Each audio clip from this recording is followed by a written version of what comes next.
Bienvenue dans la jungle des affaires, une émission mettant en lumière les humains derrière les entrepreneurs et les gestionnaires d'entreprise. Votre animateur est Jean Gauthier et ses invités vous offrent une vision unique sur les défis et les sacrifices liés à la poursuite du succès dans une entreprise. Alors préparez-vous à découvrir les humains en plein cœur de la jungle des affaires. Salut les gang, encore une fois dans la jungle des affaires aujourd'hui. Ben oui, 712e entrevue, 712, allez, c'est pas des farces. On s'en va vers le 800. Je suis tannant, hein? Mais j'aime ça. J'aime ça les compter. Bon, ça me fait plaisir. Qu'est-ce que tu veux? C'est mon petit dada à moi. En plus, c'est moi le grand gagnant, vous le savez. C'est moi qui reçois les gens. C'est moi qui écoute plein de belles histoires d'entrepreneurs. J'ai eu un commentaire il y a pas longtemps, Suzanne, que je salue. Elle dit qu'elle les écoute beaucoup. Puis elle dit que je dois être rendu très intelligent à force de tout entendre. Ben c'est sûr, Suzanne, que je prends bien des trucs, en tout cas. Je sais pas si je suis plus intelligent, mais je sais que je suis plus j'ai plus de trucs dans mon coffre à outils d'entrepreneur. Cela dit, j'en suis à ma 13e entreprise, fait que j'ai pas le goût de m'en rendre à 14. Je suis correct de même, c'est assez.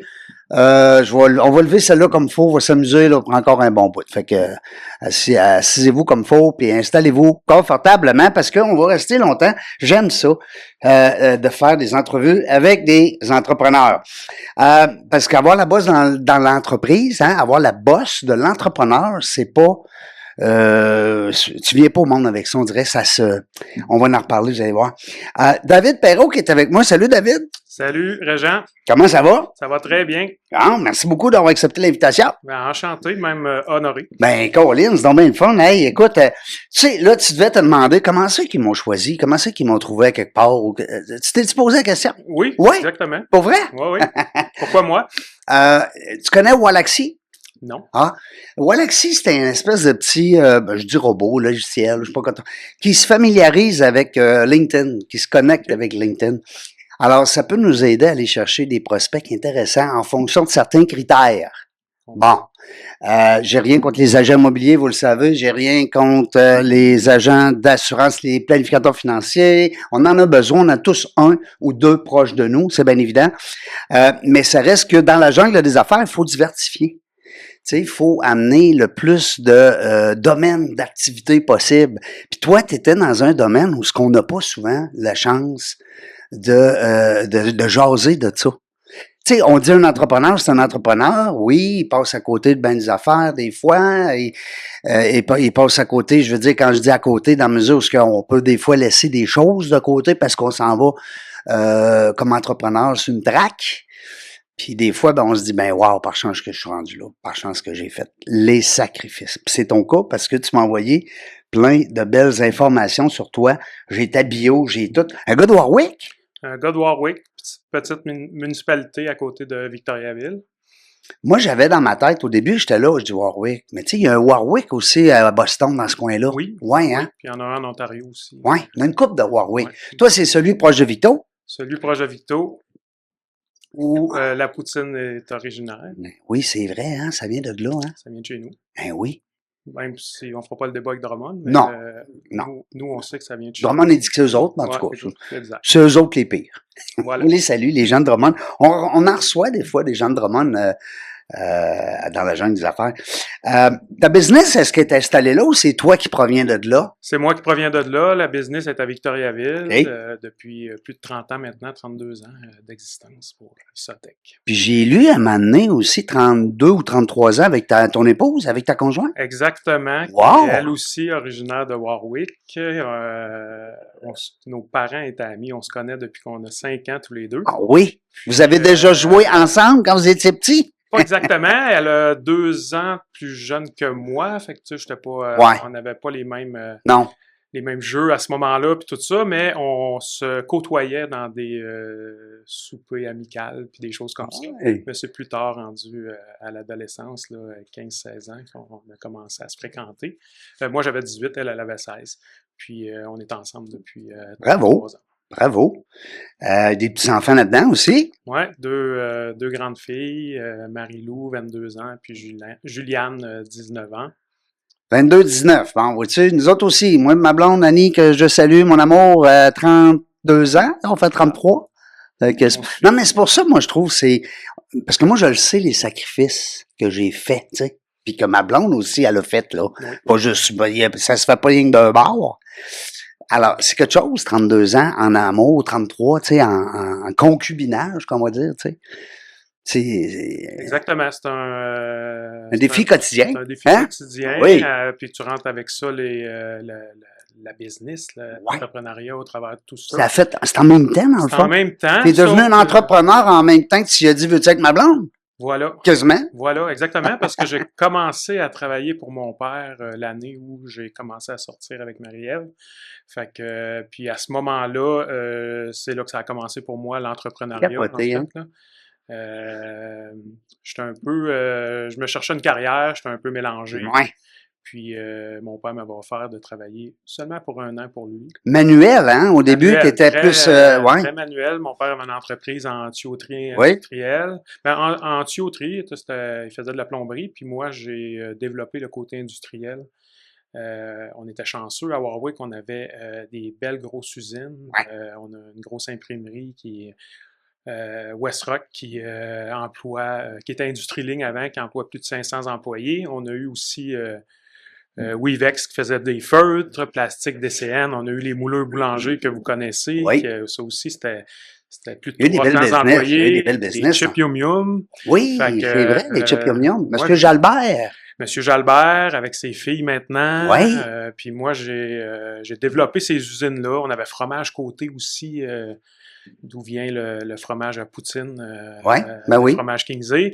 Fait que j'avais développé assez de business avec ces entreprises-là pour ne faire que de l'industriel à la fin. Dont mon gros client était Westrock. C'est là que j'ai appris, moi, à mon métier. Ouais. Je suis arrivé dans un air où eux, ils cherchaient à automatiser des systèmes, enlever des tâches manuelles. Puis moi, j'ai travaillé de pair avec un électricien pour automatiser certains systèmes à l'intérieur de l'usine qui fonctionnent encore aujourd'hui. Faire sauver du temps. Exact. Les entrepreneurs, hein, on le sait, hein, c'est ça qui nous manque le plus, le temps. Souvent la main-d'œuvre, mais aussi le temps. Hein.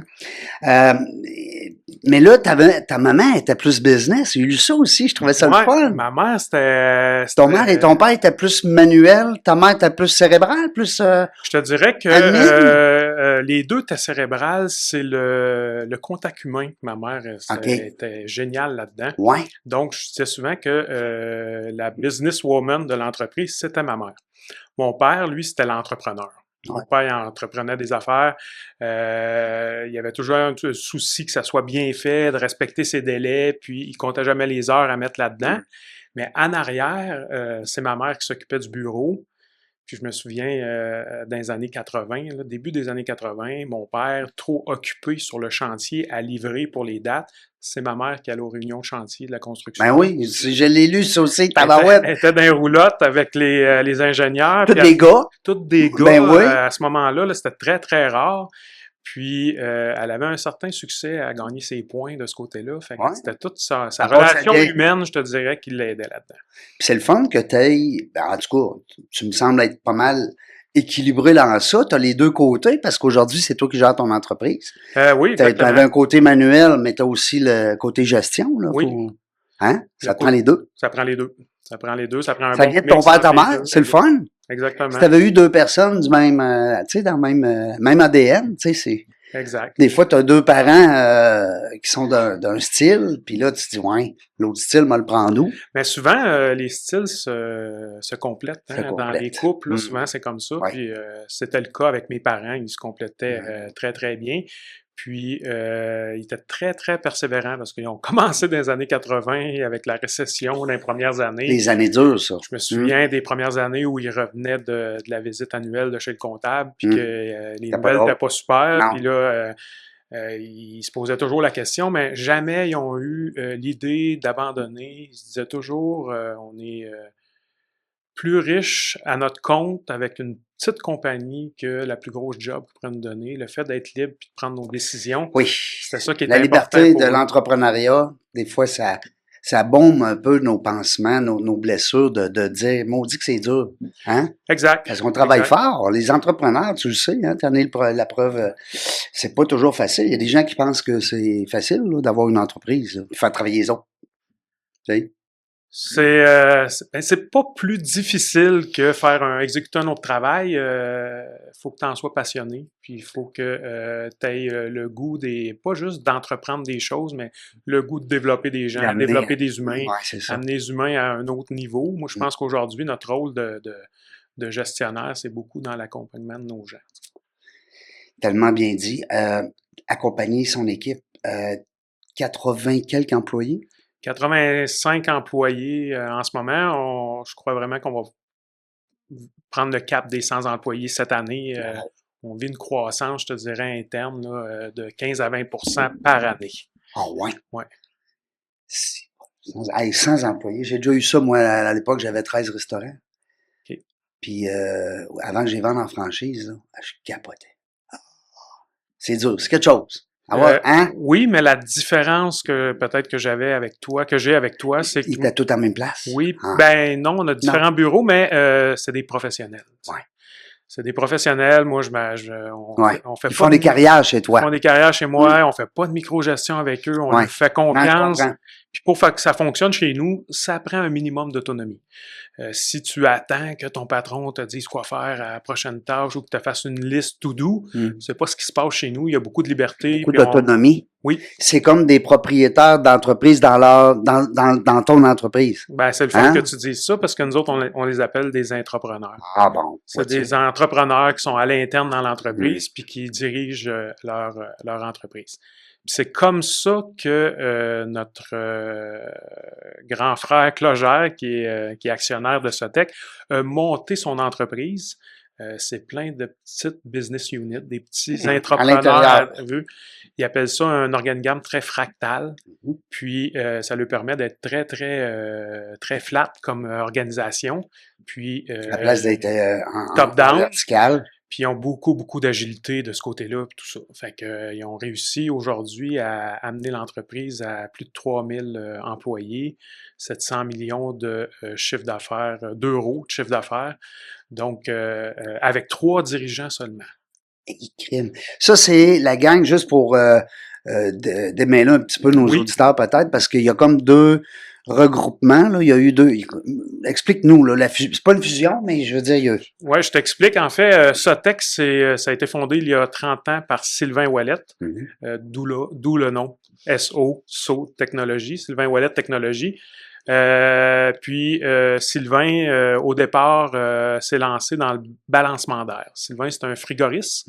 Il cherchait à faire autre chose. Il est un petit peu tanné des appels de service l'été, puis tout ça. Puis il avait le goût de l'entrepreneuriat. Il a travaillé avant pour une grosse entreprise qui s'appelle SCV à Victoriaville, qui a été le poulain de plusieurs petites entreprises qui s'est formé à Victoriaville. Puis Sylvain a fait du balancement d'air. Rapidement, il a été amené appelé à régler des problèmes au Stade olympique à Montréal.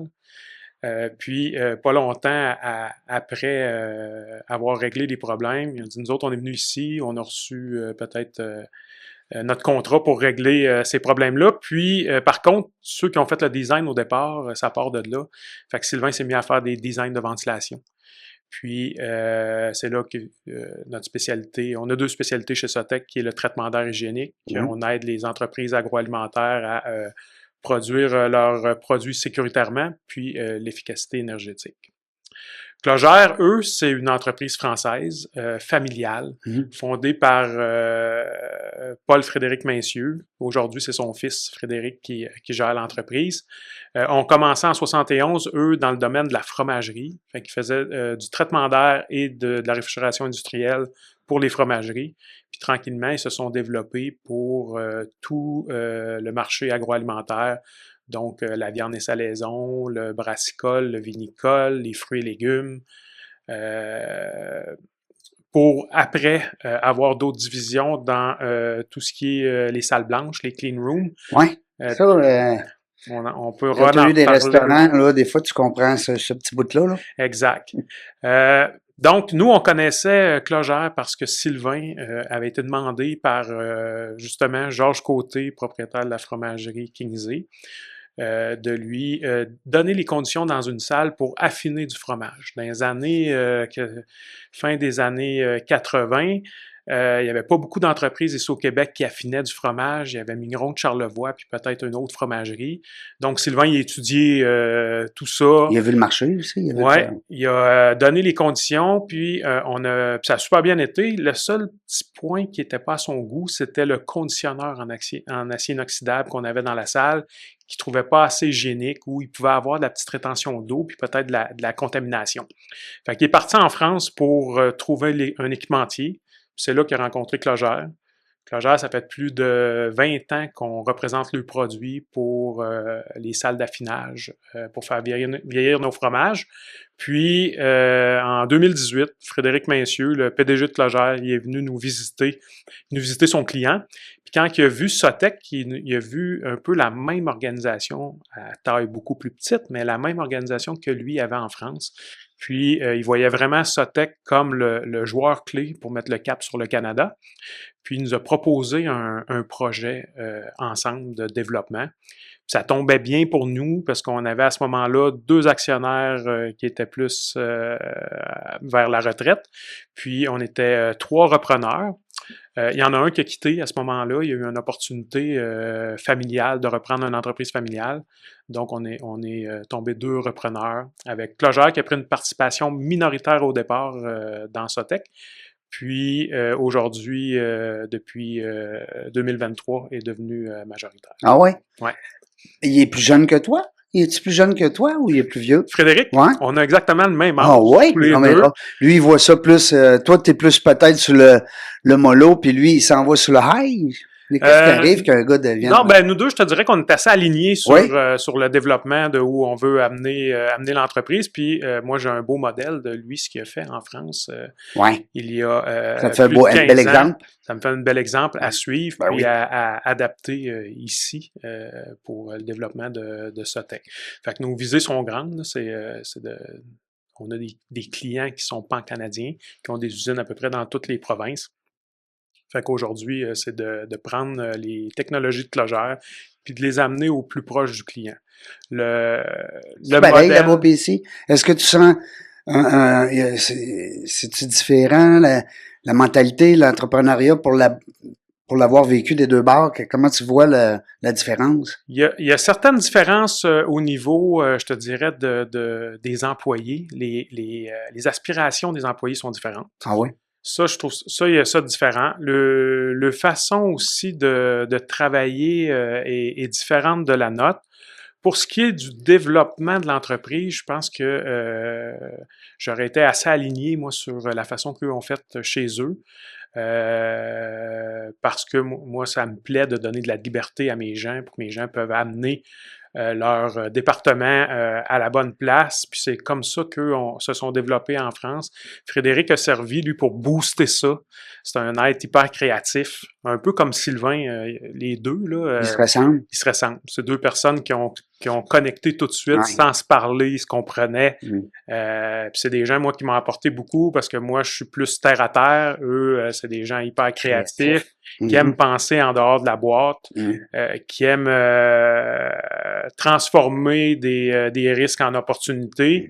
Fait que moi, ça m'a apporté beaucoup d'avoir ces 2 personnes-là. Au niveau des employés, ici, si je demande à mes employés, c'est quoi l'aspect numéro 1 que Sotec leur apporte, c'est l'équilibre travail-famille. C'est ça que nos gens cherchent ici. Là-bas, c'est plus, ils veulent monter? Là-bas, ils veulent monter. Ils veulent monter, puis c'est comique parce que quand tu te promènes dans les bureaux là-bas, à 6 heures le soir, il y a encore des gens. Puis avant, ça prend le premier qui quitte pour que les autres quittent. Parce qu'ils ont peur de se faire juger, de quitter trop tôt. Oui, je comprends. Tandis que chez nous, il n'y a aucun regard face à ça. C'est différent. C'est des mœurs peut-être différents. Puis j'aime ça qu'on aborde ce point-là, parce que c'est rare qu'on a l'occasion d'avoir des entreprises, justement, qui œuvrent et au Québec et en Europe. Mais c'est une différence quand même. C'est important. Oui, puis il a fallu que j'explique les différences à mes employés, parce que juste la gestion de la boîte courriel, nous, ici en Amérique du Nord, on lance un courriel le matin, on s'attend à avoir une réponse avant dîner. Si on n'a pas, on relance. Sinon, on commence à paniquer, là. Ouais. Eux, en France, je te dirais que sous les 14 jours, 15 jours, ils sont pas en retard. Là. Pour vrai? Non. Non. Si tu as une urgence, appelle-moi. Tu sais, eux, c'est ça. Ah oui? Le téléphone, il existe encore. Puis s'il y a une urgence... 3-3, plus 3-3, ouais. Ouais, plus 3-3. Appelez-nous s'il y a une urgence. Le courriel, pour eux, c'est un moyen de communication, mais c'est pas un moyen d'urgence. Ah. Fait que, puis nous, ici, c'est... Puis, mais là, il a fallu que vous ajustez parce que vous communiquez par courriel. Moi, à un moment donné, j'ai mis 2 personnes ensemble à développer une solution parce que la France travaillait sur quelque chose que nous, on travaillait en même temps. Fait qu'on a joint les 2 équipes ensemble. Puis la personne chez nous qui est en charge de ça, à un moment donné, il est venu me voir. Il dit là, elle se fout de moi, la personne à l'autre bout. Là. Elle me répond pas. Ça fait 3 jours que j'ai envoyé un courriel, puis elle me répond pas. Fait qu'il a fallu que j'explique que c'est normal. C'est pas pareil. Si toi, tu veux une réponse plus rapidement, appelle-les. Envoie-y une communication visio, quelque chose comme ça. Le courriel, ben c'est un peu plus long de réponse. Ben j'aime ça. Vois-tu, c'est le genre d'affaire qui est le fun pour nos auditeurs parce que je suis allé voir aussi la banque de clients de Sotec. Je trouve ça impressionnant. C'est des grandes entreprises. C'est des grosses business. On est, je te dirais, 60% de notre chiffre d'affaires est encore dans le laitier pour nous ici au Canada. Fait que tous les transformateurs laitiers, que ce soit fromage, lait, yogourt. Eh oui, Danone, AgroPur, ben Victoria, c'est bien sûr. Oui. C'est des clients qui sont... Moi, ça fait 17 ans que je suis chez Sotec. Puis ça fait 17 ans qu'ils sont clients chez nous. Là. Je me souviens d'avoir perdu un client en 17 ans. Fait que chez nous, nos valeurs sont très fortes. Puis nos valeurs, c'est... Il y a du relationnel beaucoup. Oui, les gens, au départ, les individus. On a compris, nous autres, qu'on n'avait pas de machine de production. Ouais. C'est des cerveaux humains qu'on met ensemble pour penser au meilleur concept possible pour notre client. Fait qu'on a intérêt à prendre soin de notre monde chez nous. L'innovation, ça nous sort des sentiers battus, puis ça nous permet de garder notre longueur d'avance. On a aussi la satisfaction client. Fait que je me souviens pas d'avoir pris une décision, moi, sur le dollar avec le client. C'est toujours sur la pérennité avec lui. Ah. Puis je dis souvent à mes employés que entre 0 et 100 $, il y a 50 $, mais il y a aussi 25 et 75. Tu sais, il y a moyen de prendre notre part de responsabilité puis de se partager le risque. Non, exactement. Fait que, puis la dernière qui est très importante chez nous, c'est le développement durable, l'environnement. Oui, vous êtes assez green, là, quand on va dire green, là, dans le sens, vous êtes sensible à ça. Oui, on a une mission, je te dirais, interne de protéger l'environnement puis d'aider nos clients à atteindre leur cible de réduction de GES. Fait que on a 2025, 55% de mon chiffre d'affaires va être en décarbonation. Sotec est approuvé comme une entreprise de services éco-énergétiques qui fait des projets de décarbonation puis d'efficacité énergétique où on prend tous les risques pour le client. On prend le risque du coût de projet, on prend le risque du montant de subvention, on prend le risque des économies et aussi des retours sur investissement. Puis, on a deux moyens de financer aussi ces projets-là. En plus? Un fonds qui s'appelle la Sofiac, qui finance des projets. Puis Clogère aussi a son entreprise de financement pour financer des mesures éco-énergétiques. Je te donne un exemple. Un projet d'ajout de capacité de réfrigération coûterait 500 000 $ à un client.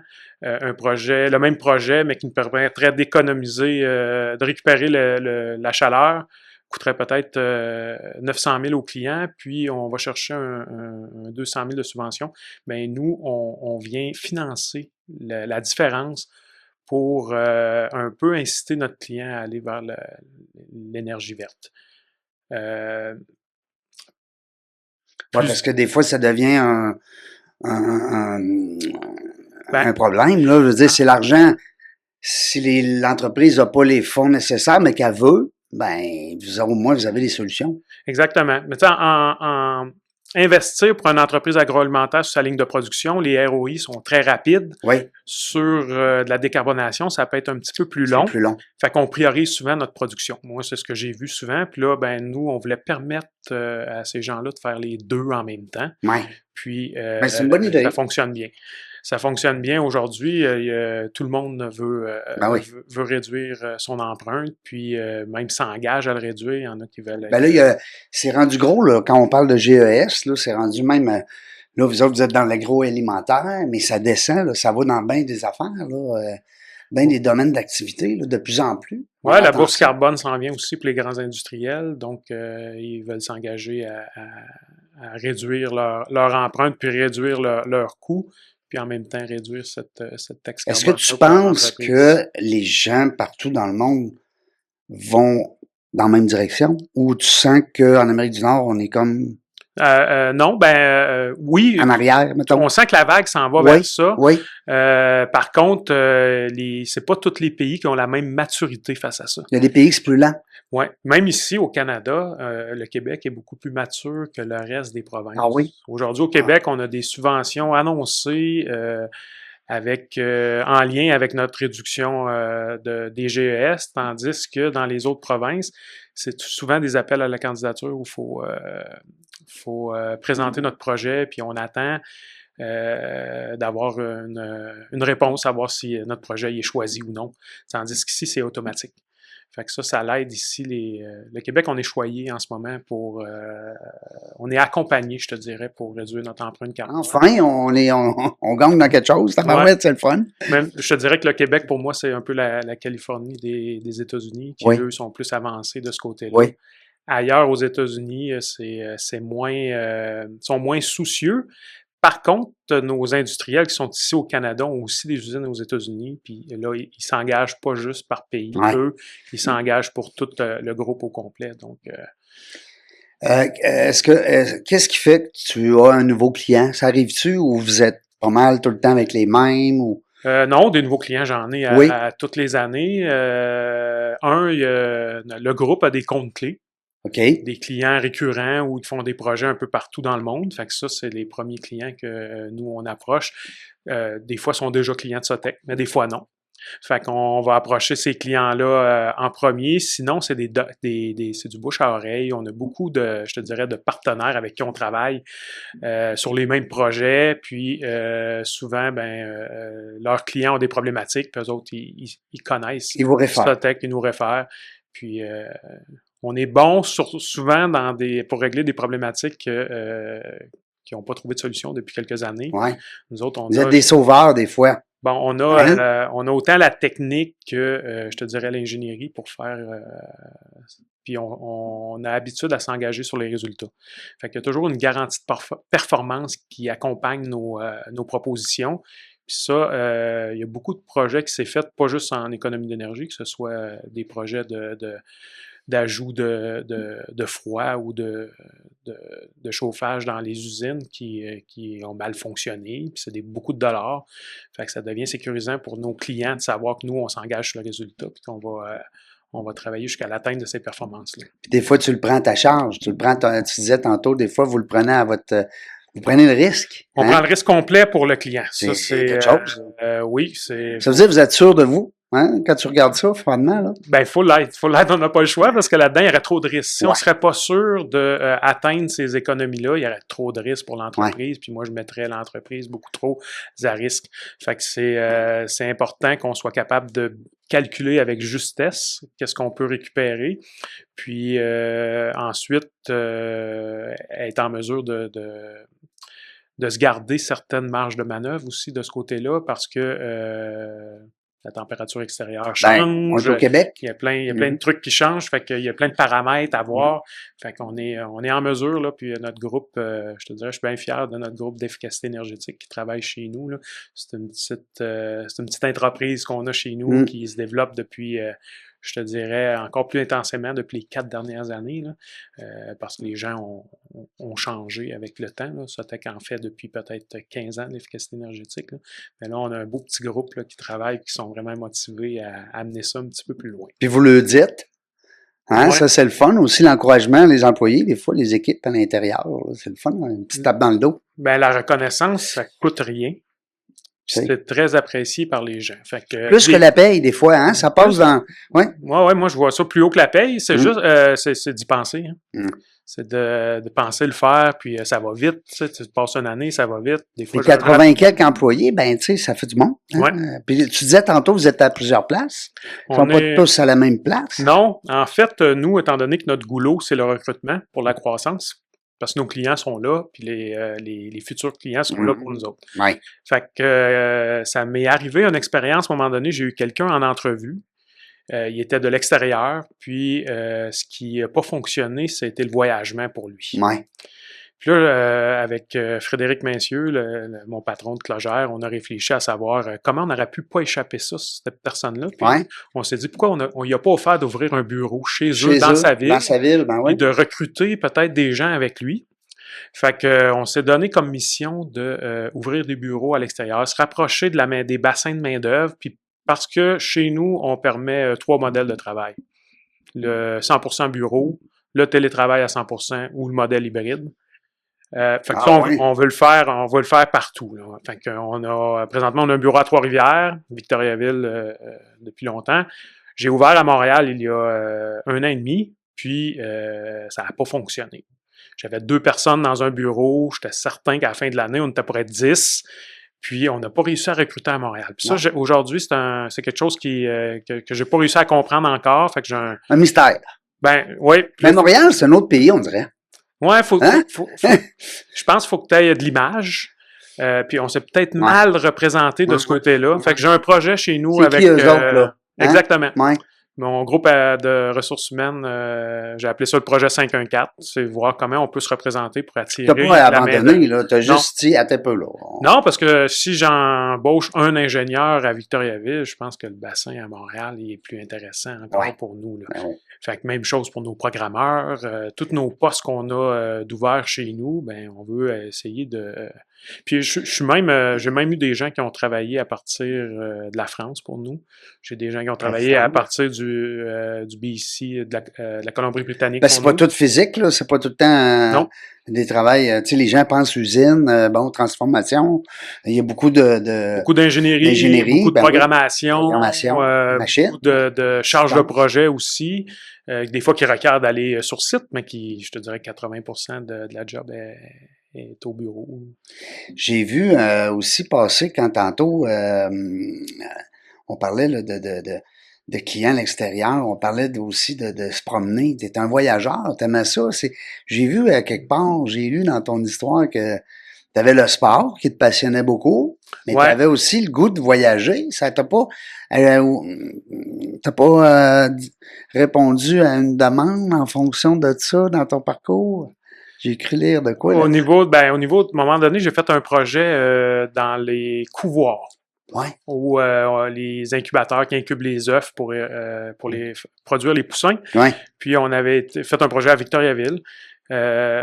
C'est moi qui étais en charge du projet. Fallait que tu te promènes, là. Là, on a livré le projet, puis on s'occupait du contrôle des flux d'air dans l'usine. On s'occupait du contrôle du CO2. Mm-hmm. On s'occupait de la température et de l'humidité. Puis, au départ, l'équipementier qui produit les incubateurs, les éclosoirs, a eu ses résultats. Il n'y avait jamais eu des résultats aussi rapidement que ça pendant une mise en marche. Puis, il nous a demandé de le suivre à travers le monde. À ce moment-là, Sotec, on était tout petits, 21 personnes. Puis là, il fallait aller à travers le monde. Je pense qu'il y avait une personne qui parlait anglais chez nous. Fait que on a embarqué dans le projet, on a fait venir un prof d'anglais, on s'est développé là-dedans. Oui, c'est ça, il a fallu que tu apprennes l'anglais, oui. Il a fallu que j'apprenne ça. J'ai fait plusieurs pays, là, je voyais ça, là, crème, t'es peu, là, je lis ici la liste, là, l'Ukraine, entre autres. Moi, j'ai fait l'Ukraine, un projet là-bas, j'ai 3 personnes de chez nous qui sont allées en Ukraine, 2 qui sont allées après faire la mise en marche. L'Australie, j'ai fait 4 projets en Australie. L'Australie, je suis allé souvent. J'ai fait c'est loin, hein? Melbourne. C'est loin, hein? 42 heures, porte à porte. De chez nous, arriver à l'hôtel. Non. Puis à un moment donné, puis au début, tu prends quelques vacances avec ça. Tu veux profiter du pays. Tu veux voir la... Sauf que des fois, ça donnait pas. Je suis allé à un moment donné pour 2 jours. Aller expliquer aux entrepreneurs locaux. Tu as juste fait du voyagement, là? J'ai juste fait du voyagement. J'ai été 2 jours sur site, puis je suis revenu. J'ai fait beaucoup de projets aux États-Unis, le Mexique. J'ai fait de la Chine aussi. Tu voyages moins, là, maintenant? Maintenant, moi, je voyage plus pour la direction. On a quelques comités de direction à toutes les années. En Europe, ça se passe en France? Ça dépend. On se promène. Clogère, on a 6 grands hubs qui est le Canada, les États-Unis, le Mexique. Ben, tout le LATAM, le Mexique et toute la zone LATAM, le Chili, l'Argentine. Oui. La France, l'Espagne et l'Italie. Donc, on se promène dans nos hubs. Le printemps prochain, ça va être en Italie. Cet automne, c'est à Jacksonville, en Floride, notre filiale là-bas. On a pris beaucoup de marchés aux États-Unis. Je pense qu'on est rendu près de 300 employés là-bas. Puis l'intelligence artificielle rentre tantôt on a eu l'occasion d'en jaser un petit peu, mais solide. Oui, ben en fait, notre patron, Frédéric, c'est un passionné de l'innovation, puis lui, il est rentré dans l'intelligence artificielle assez rapidement, puis il a compris Il a étudié ça ou il est devenu un expert? Ou? Il a utilisé. Ah. Il a utilisé, il s'est renseigné, il a fait ça par lui-même, il s'est renseigné, il a utilisé, il a quand même aussi peut-être eu quelques webinaires là-dessus. Il y a des notions de base. Il y a eu des bonnes notions, puis nous, on a un outil de management de l'énergie qui nous permet de collecter du data sur nos installations, puis sur la dépense énergétique de nos clients. Puis il a vu rapidement que là, on ramasse de la donnée, mais à un moment donné, il va falloir faire quelque chose avec ça. Oui. Puis, il voit l'intelligence artificielle vraiment pour nous aider à piloter des installations industrielles, mais aussi afin que nos gens gagnent beaucoup de temps dans leur travail. Automatiser certaines tâches peut-être qui demandent beaucoup, justement. Exactement. Fait que nous, on a rentré là-dedans. Aujourd'hui, on a un petit comité qui se fait la main de ce côté-là, puis qui apprend, puis qui se développe avec le groupe. Puis pour en faire profiter l'ensemble de l'organisation dans le futur. Peut-être même d'autres, hein? D'autres collaborateurs. D'autres collaborateurs, nos clients aussi, surtout. Moi, j'ai une vision là, que je veux vraiment réussir, qui est de promettre à mes clients 0 arrêt de production. Puis promettre à mes techniciens 0 appel de soir puis de fin de semaine. Ah! Tu sais, on est en 2025, ça devient de plus en plus difficile de trouver des gens qui sont disponibles sur appel. Donc, je pense qu'on va être capable de piloter nos installations, prévoir ce qui s'en vient. Puis on commence déjà à le faire. Là. On a des sensors de pression qui nous avisent. On a des fuites, on a des caméras aussi qu'on peut mettre sur nos skids de réfrigération pour voir les voyants, pour voir les niveaux. Puis en plus, l'intelligence artificielle va nous aider à produire des jumeaux numériques, puis surtout essayer de reproduire en plus longtemps le meilleur coefficient de performance que nos installations ont. Des fois, on a ça 1 heure, 2 heures, 3 heures dans une journée, mais comment être capable de répéter ça pendant 20 heures dans une journée? Fait qu'on va réussir à améliorer nos installations à distance. Fait que ça, c'est super intéressant. C'est le fun parce qu'il y a le côté écologie, mais il y a le côté aussi technologie. Évolutif en technologie, et voilà. T'étais pas destiné, je l'ai lu aussi, là, j'essaie de retrouver le point, mais t'étais pas destiné à devenir tu penses que tu disais dans tes mots, je pensais pas avoir un rôle de DG à un moment donné, là. En fait, moi, c'est ça. Je suis tombé dans l'entrepreneuriat à cause de circonstances qui sont arrivées. C'était pas décrit dans ton parcours, mettons. Non, puis j'ai jamais écrit, tu sais, il y en a qui font ça. Un jour, je vais être un checklist, un jour, je vais être patron. Non, même que quand, au départ de notre directeur général qui s'en allait à la retraite, moi, j'avais décidé de passer mon tour. J'étais VP aux opérations à ce moment-là, puis je me trouvais bon là-dedans. Puis je m'étais dit, je reste là, ça me prend quelqu'un qui est fort en vente et en développement international parce qu'on avait beaucoup de concepts à exporter. Bon, à cette époque-là, là, c'est 8 mois avant l'arrivée de Clogère dans le portrait. Fait que Clogère était pas là, fait que moi j'avais besoin qu'on s'exporte à l'extérieur. Fait que je cherchais quelqu'un qui avait d'autres outils dans son coffre que les miens. Ouais. On a cherché pendant 8 mois, Clogère est arrivé. Puis, on a passé du temps avec les dirigeants de Clogère. Puis nous, on voulait faire ça comme il faut avec nos employés. On avait vécu dans la région quelques achats par une compagnie française qui avait acheté des compagnies d'ici. Ça ne s'était pas passé nécessairement de la bonne façon au départ. Nous autres, on voulait réussir ça. Fait qu'on a présenté le projet à nos employés. Puis après ça, on est parti en France. Puis on est allé visiter Clogère pour voir si ce que Frédéric nous avait vendu, s'il y avait un fit. On avait un fit, puis on pouvait le sentir. Oui. Puis c'est là que Frédéric m'a offert le travail. Il dit, David, il dit, tu cherches quelqu'un. Il dit, tu vas aller chercher quelqu'un à l'extérieur. Ça va y prendre 2 ans avant de connaître ta boîte comme faut. Toi, tu vas être rendu où dans 2 ans? Il me dit, moi, j'avais 33 ans quand le conseil d'administration a décidé que j'étais la personne pour remplacer mon père. Je me sentais pas prêt. Il dit, tu te sens probablement pas prêt, mais tu te sentiras jamais prêt. Ouais. Il dit, lance-toi, puis moi, je vais t'appuyer là-dedans. Fait que mon partenaire... C'est un peu vrai, hein? Ouais. Puis mon partenaire, Pierre-André Guy, qui est actionnaire de Sotec, lui, tout de suite à la sortie de cette rencontre-là, il dit, David, faut t'apprendre la job, puis lui, il m'a poussé vers ça. Fait que moi, je voulais valider au départ avec mon comité de gestion si c'était une bonne idée. Fait que quand je suis revenu ici, j'ai eu des discussions avec mes gens, puis j'ai décidé de me lancer. Puis j'ai été chanceux parce que quand je me suis lancé, Sylvain travaillait encore dans l'entreprise, le fondateur. C'est comme des mentors, là, un peu, là. C'est tout du monde. J'avais comme les meilleurs mentors au monde. Ton père? Mon père, Sylvain, Robert Béliveau, que j'ai pas parlé encore, mais qu'aujourd'hui, je fais ce travail-là, c'est parce que il est passé dans ma vie. Lui, il était DG avant toi? Oui, puis c'est lui qui était DG, puis c'est un gestionnaire. Lui, il arrivait de la Coop fédérée. Il avait réussi à faire un super bon travail. Puis quand il a quitté la Coop fédérée, était prête, la Coop, à prendre son alignement. Fait que j'ai eu la chance, lui, il m'a fait réaliser plein de choses. Parce que moi, j'avais comme vision que ce que tu vois, c'est ce que je suis. Puis si je suis intègre, un peu tout pouvait se dire. Ouais. Fait que dans certaines rencontres, des fois, je pouvais être un peu sec, mettons. Insistant, puis tout ça. Puis aujourd'hui, avec le recul, je me mettais dans des situations que aujourd'hui, j'aimerais pas me retrouver. Non, c'est ça. Tu as maturé. Exactement. Hein? Tu l'as appris. Déjà de le voir, hein? Comment est-ce qu'on...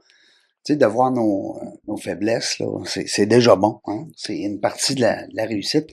Je te parle de mentor parce que je trouve que c'est un bon point, parce que même les entrepreneurs, vous le savez, on a toujours des gens qui vont nous influencer, ne serait-ce que par une phrase ou un geste, ou tu sais, puis il va se passer de quoi, un mouvement quelconque.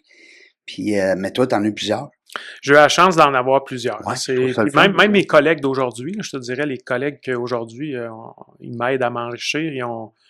J'ai développé une certaine proximité avec mes gestionnaires qui me permettent d'aborder des sujets pas toujours le fun avec eux. Ouais. Puis eux, ils ont la transparence d'être capables d'aborder ces sujets-là. Fait que même eux m'aident à grandir aujourd'hui. Mais Robert Béliveau, là, ça a été la personne qui a eu le plus d'influence sur mon changement, je te dirais, en tant que dirigeant. Puis surtout le côté, je te dirais, plus politique du travail. C'est ça, tu disais. Qui, moi, m'interpellait pas au départ. Puis, à un moment donné, j'ai eu une conférence. Tu dis, on fait notre affaire, puis on s'en va en avant. Mais il y a un côté politique qui est important à faire. Oui, puis dans une petite organisation, c'est moins évident. Ben là, vous êtes un peu partout. Plus que tu grandis, plus c'est important. Fait que oui, j'avais une formation par, je me souviens, Pierre Lainé dans le temps, qui était sur la science politique, puis comment aborder ça en entreprise. Puis ça m'avait vraiment marqué parce que lui, c'était une personne super gênée qui était en entreprise. Un introverti. Un introverti, puis m'a emmené son boss, lui avait dit je comprends pas, c'est toi qui as les meilleures idées, mais tu n'es jamais capable de les faire passer. Ouais.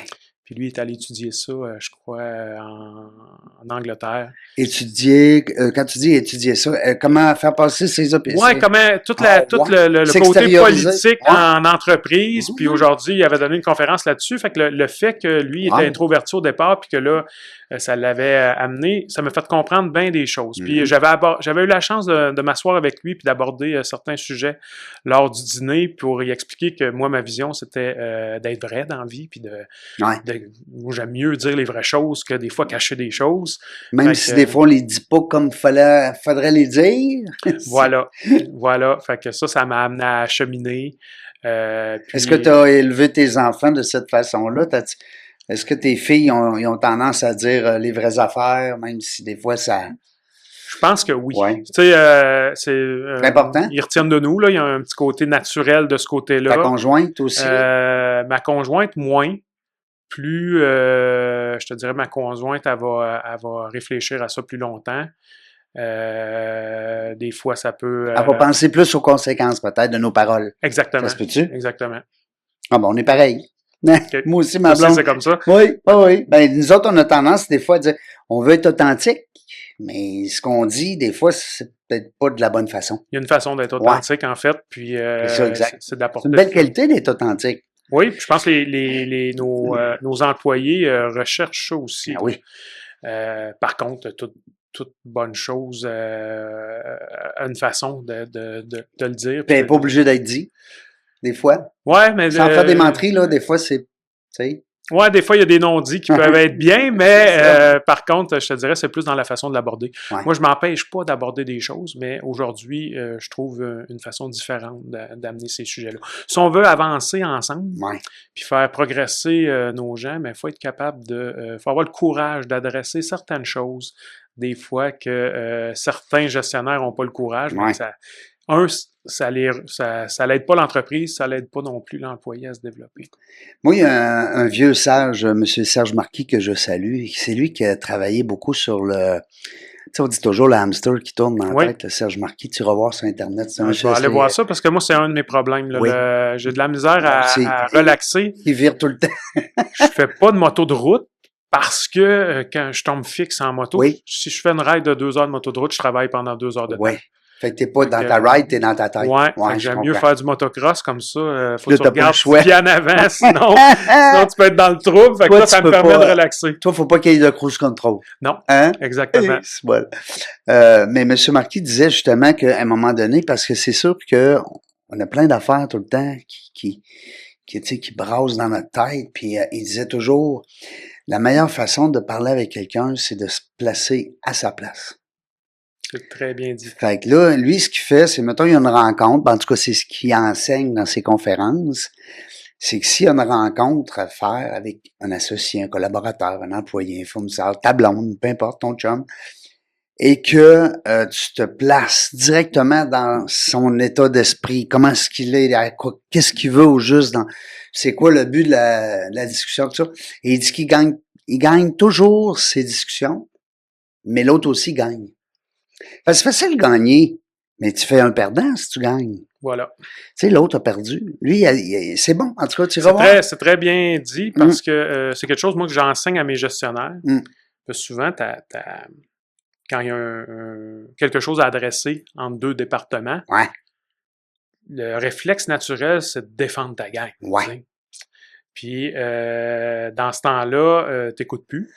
Tu n'étais pas nécessairement en mode solution. Tu es attaché sur ton idée. Puis, Fait que moi, je dis souvent à mes gestionnaires, pense au gestionnaire qui est en face de toi, exactement la même chose, puis mets-toi à sa place. Puis même, à un moment donné, on s'était dit en comité de gestion, ça serait le fun si on pourrait se permettre d'aller gérer d'autres départements pendant un certain temps. Mets-toi à ma place. Exactement, pour comprendre c'est quoi les défis, les challenges qu'on a. Mais tu sais, ça va vite, puis on a de la misère à organiser j'ai déjà fait ça. Mais c'est bon qu'est-ce que tu dis, parce qu'à un moment donné, tu sais, si on va prendre exemple une entreprise de produits, qui, on va dire, des produits scolaires. Alors, les crayons, les papiers, les ci, les ça. Quand les gens font des commandes, ça se passe dans l'entrepôt. L'entrepôt, si le vendeur il fait des grosses ventes, mais il sait pas qu'est-ce que c'est que travailler dans l'entrepôt, puis d'aller justement préparer ses... Fait que, tu sais, faire un échange, c'est bon ce que tu dis. Ça, c'est un des plus gros conflits en entreprise, souvent, c'est la vente et la production. Ben oui, tout à fait. Moi, j'ai associé ça ensemble. Fait que mes gens qui vendent... Ils connaissent la job de l'autre. Oui, puis ils produisent aussi.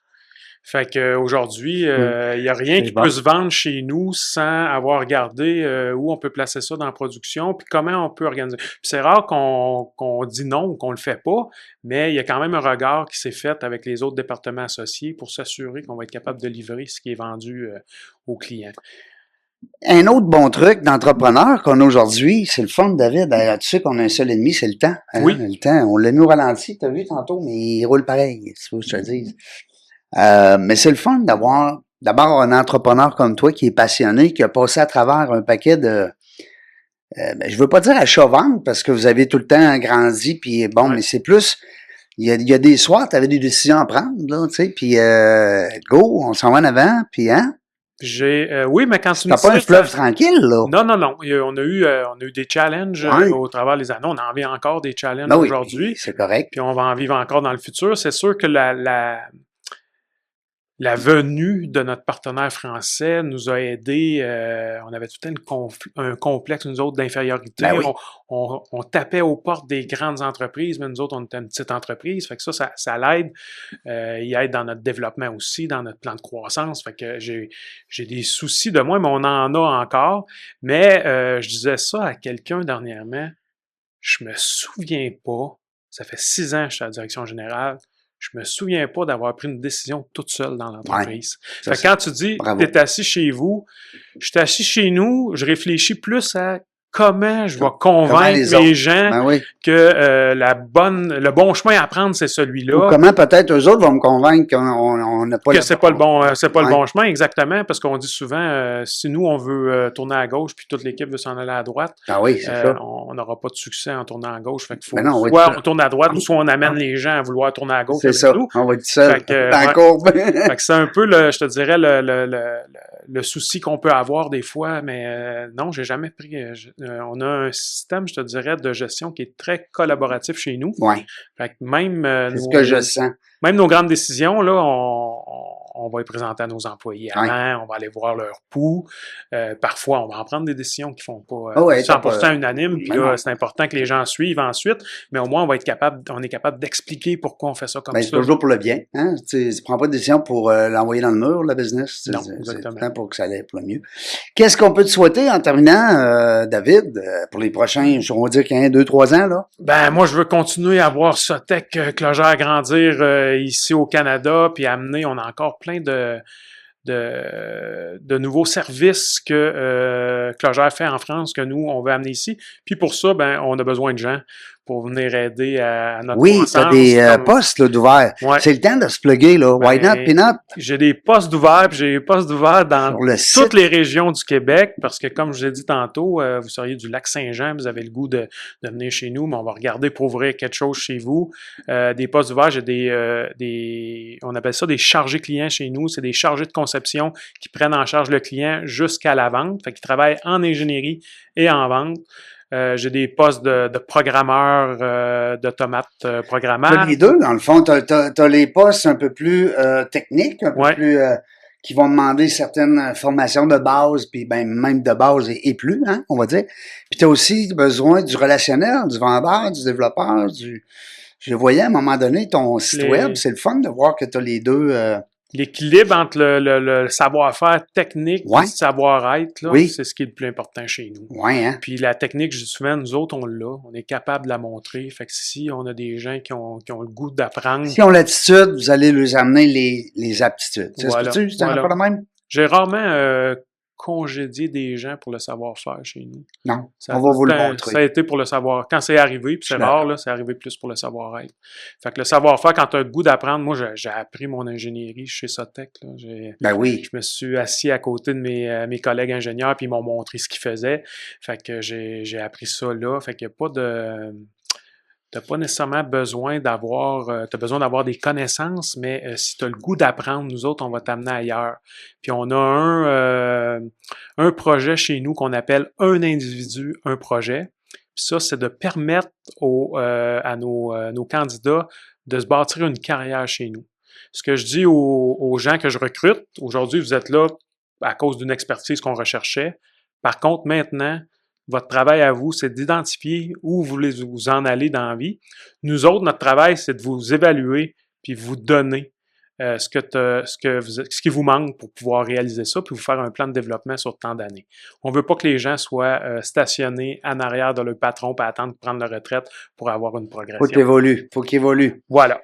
C'est le fun parce que c'est cette page-là que je voyais, je trouvais le fun. Tu préfères le chantier ou tu préfères, t'es plus le type bureau. Alors, c'est le fun de voir qu'il y a quand même une possibilité des deux. Puis même, on fait progresser des gens de chantier vers les bureaux. Oui. Ça, c'est l'autre truc qu'on aime souvent. Ou le contraire.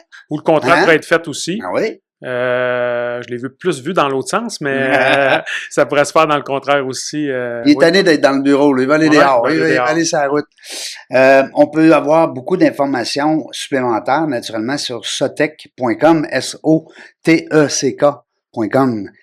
David Perrault, merci beaucoup. Hey, enchanté, merci à toi. Belle entreprise que je connaissais pas. Je dois être très honnête avec toi. et puis que je suis super content. Puis de voir justement nos alliés français s'intégrer à nos affaires. Tu sais, c'est le fun. Des fois, c'est nous qui vont nous apporter des choses. Des fois, c'est eux qui vont nous apporter des choses. L'important, c'est de rester ouvert. Exact. Puis eux ont été appelés à s'exporter parce que les grands transformateurs agroalimentaires français sont un peu partout dans le monde. Ouais. Fait que c'est ce qui les a amenés il y a 30 ans à bâtir une usine au Mexique. C'était leurs clients qui s'en allaient là-bas, qui leur ont demandé d'être capables de les servir après la construction de l'usine. Fait que on a plein de belles... Ils nous disent souvent, les Français, que nous, on a le meilleur des deux mondes. Ouais. On a la culture américaine parce qu'on est proche, puis on a la culture européenne parce qu'on on est près des... C'est vrai qu'on est un mélange. Oui, on a un bon mélange. Surtout ceux qui parlent français. Exact. Hein? Merci beaucoup, David Perrault. Merci à toi. Hey, la gang, on le sait pas quand est-ce qu'on va venir. Ben non, vous le savez, c'est tout le temps la même phrase à la fin. Hein? C'est qu'on le sait pas, mais on va avoir du plaisir. Merci d'avoir écouté La Jungle des Affaires. Pour participer à l'émission, rendez-vous sur notre site web dans lajungleDesAffaires.ca.